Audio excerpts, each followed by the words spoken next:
Hi there. Real quick before we jump into the episode. If you enjoy this episode, or any of the other episodes, be sure to give us a follow or subscribe. It would also be great if you shared it with a friend, or better yet, left a review so others can know how awesome it is. Thanks so much. And now, the episode.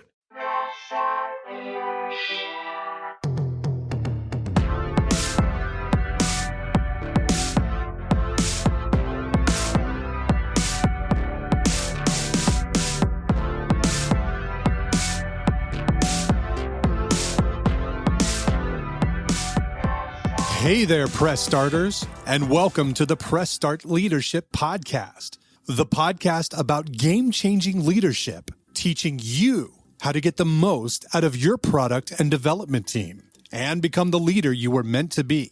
Leadership coaching and training for the international game industry professional. Now, let me introduce you to your host, the man, the myth, the legend, Christopher Mifsud. Welcome back, Press Starters. Thanks for being with me today and always being awesome.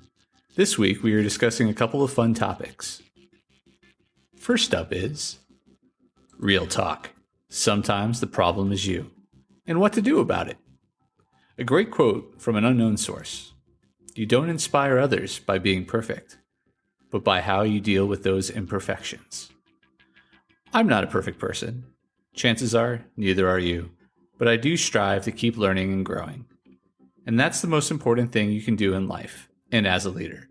If you can identify your opportunities for growth and put the work into improving yourself, then you're going to end up with a team that follows you. Are you ready for some real talk?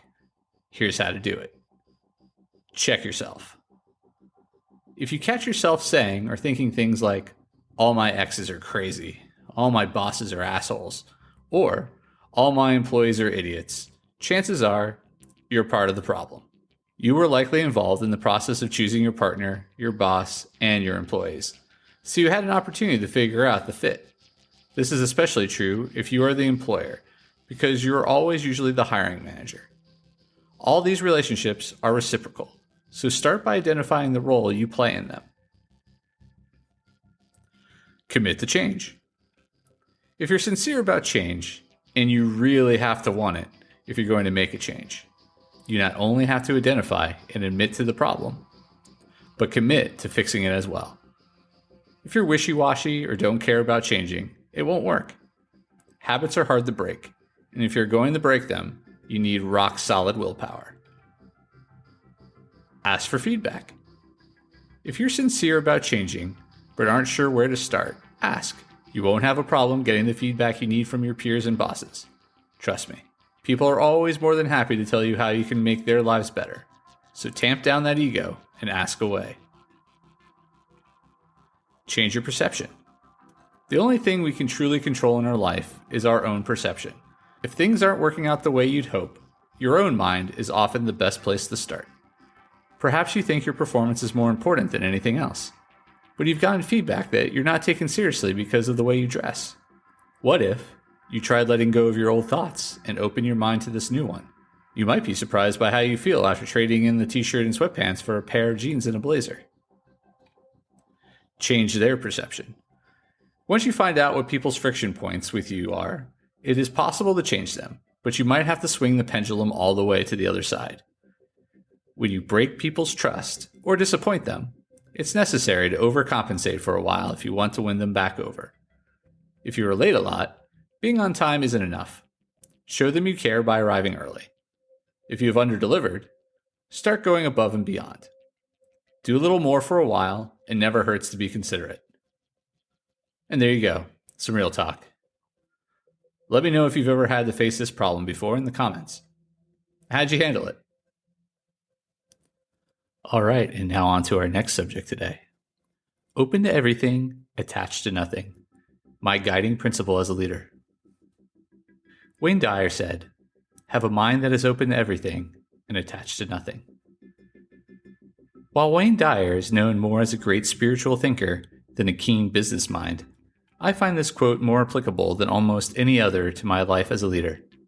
In essence, it speaks to the open-mindedness and flexibility needed to be an effective leader in the workplace. which is even more important now that the world is changing so rapidly. Openness and non-attachment allow you to do the following. Listen. And by listen, I mean really listen to others' ideas and solutions, not just sit politely and wait for your turn to speak. If you are receptive and open to influence, you'll not only hear the best ideas in the room, but you can implement them without ego. That's what being a great leader is, after all. Adapt. If you're truly open, you can adapt to problems and situations as they arise. We live in an age where everything is happening faster and faster, and that speed will only increase, especially in the technology sector. It's incredibly important to roll with the punches. The solution of today might not be relevant to tomorrow's problems. Think outside the box. If you're unattached to conventional ways of thinking, you can think outside the box. Or, at the very least, be receptive to those that do.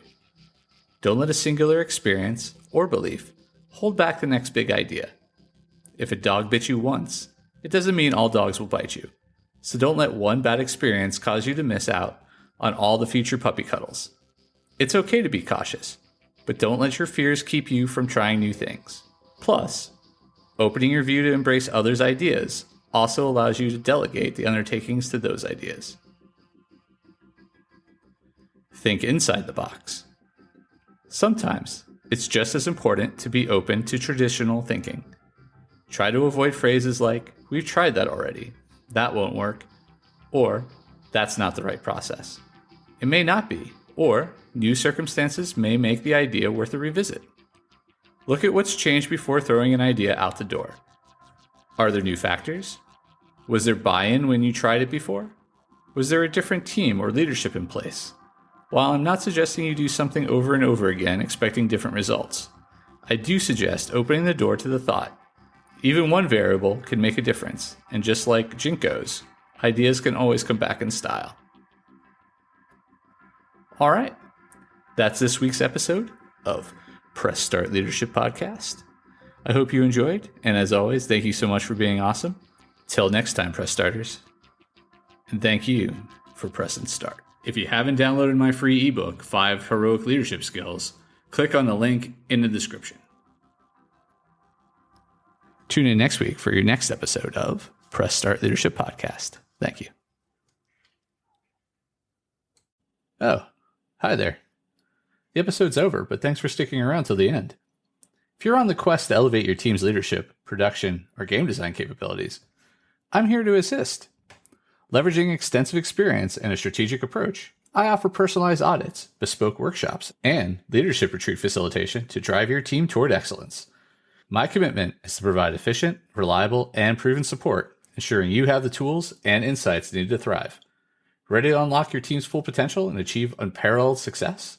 Don't hesitate to press start on your journey to transformation today. Feel free to reach out directly to discuss how we can tailor a solution to meet your unique needs and goals. Let's connect and take your team's performance to the next level.